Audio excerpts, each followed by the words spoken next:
Hi everyone. I wanted to spend the time in this video especially sharing updates for my Patreon supporters. Anyone's welcome to watch, but this is especially partly to show appreciation and share some of what's going on in my life to those who sponsor the YouTube channel. First, I want to say thank you to those who just ended their support. I've appreciated over the past several months. Thank you for the financial support and what it's helped me do with my life and supporting others. The October support is going to help with the purchase of a bidet. So for those who don't know, in Europe, the equivalent of a shower, specifically after having a bowel movement, is a bidet. In Europe, it's not common to use toilet paper.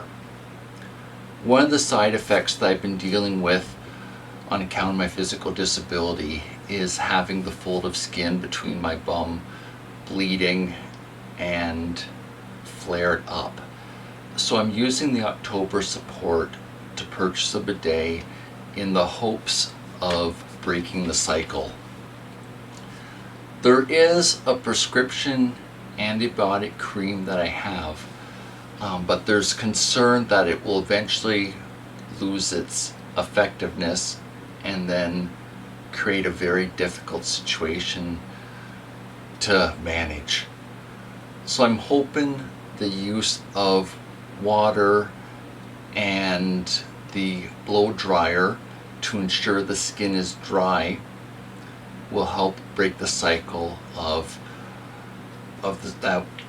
what I'm experiencing.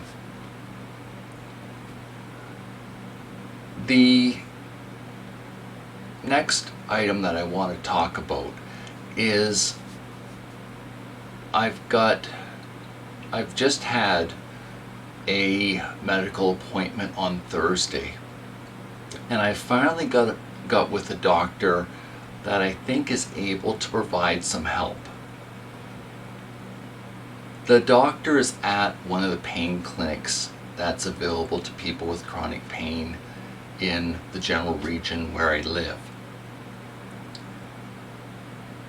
I've been offered a style of regenerative medicine that's been used with cancer patients for some time, and they're showing benefit in the management of chronic pain. It's not covered under the province of Ontario's OHIP. So the money that I receive from Patreon during November, or on November 1st, will go towards the cost of this. This is my PayPal address if anyone wants to help with the additional expense. What I'm looking at is approximately between $1,500 and $1,600 Canadian, or in round numbers about $1,100 US, in the sort of mid-range of the price that I was told. The reason I don't know the exact price is the doctor is wanting to use twice the amount of regenerative material as is typical to give me the best chance of actually breaking the cycle. And this really comes to the challenges that I've been having during the past few months. I've really been struggling with the pain, and there's been lots of days where I've been feeling quite weak and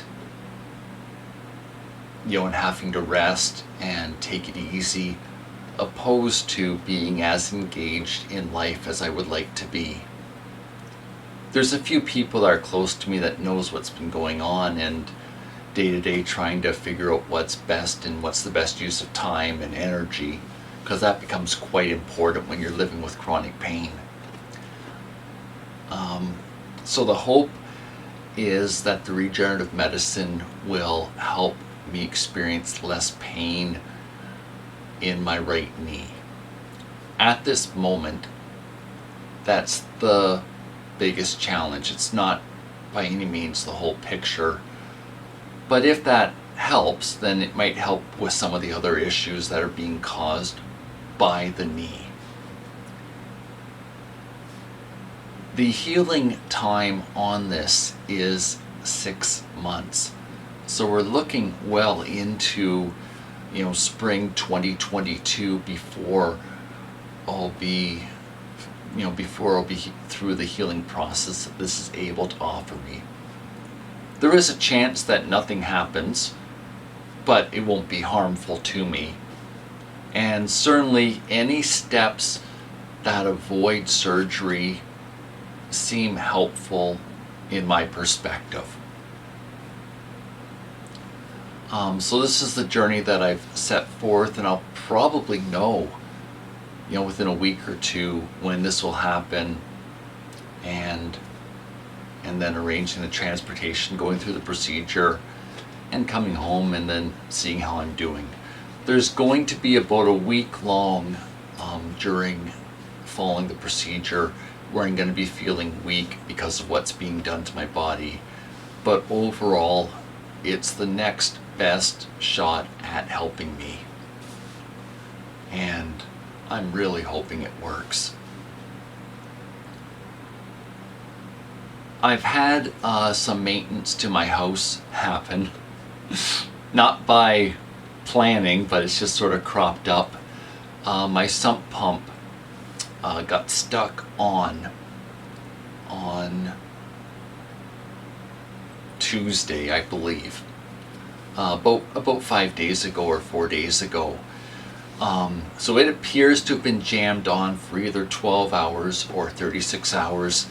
It's a submersible sump pump. It must be replaced. I've got a new one that's going to arrive tomorrow, and the hookup for it's straightforward. What I'm doing with this one instead of the one that's replacing is I'm going to be setting up an LED light on the main floor of my home to show when it's running.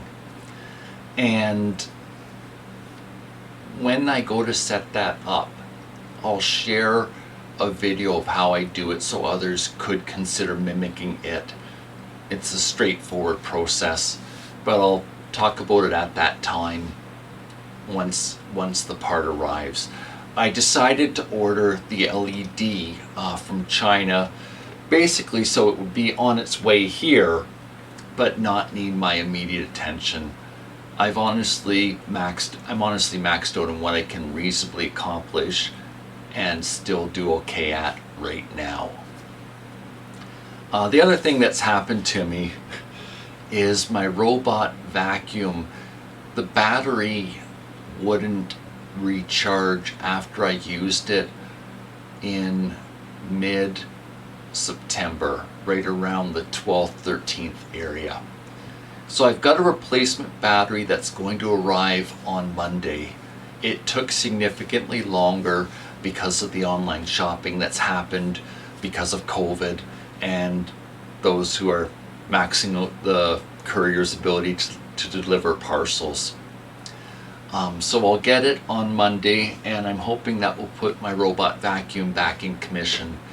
I very much rely on the robot to clean the floors. Probably 5 times a week is what it turns out that I run it.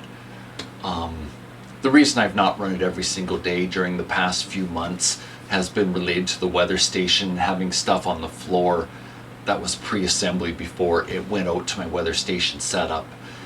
The weather station's almost done. There's just 2 steps remaining at this point, so the robot will be able to be run each day and help keep the dust down and limit the amount of dusting that needs to happen.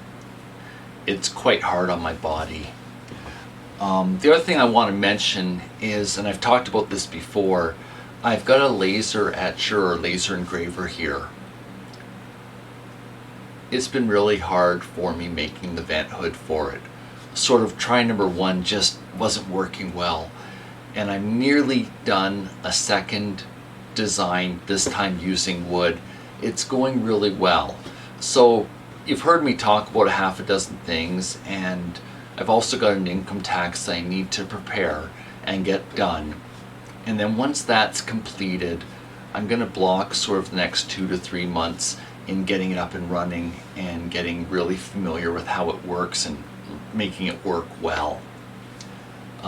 So I'm just trying to get everything else out of the way and then go from there. I do want to share one other thing that's gone on before I post this video. On Wednesday this week, I had a nuisance smoke detector, carbon monoxide detector go off at approximately 5:40 a.m. Now you can imagine I was in a deep sleep, and it was a bit of a shock hearing that the house was on fire, immediately followed by there's carbon monoxide. It just didn't make sense, and then it just stopped. So what the manufacturer of the smoke detector said to me is that the house had a power surge or a power spike, and that triggered the smoke detector to give that response and essentially reset itself.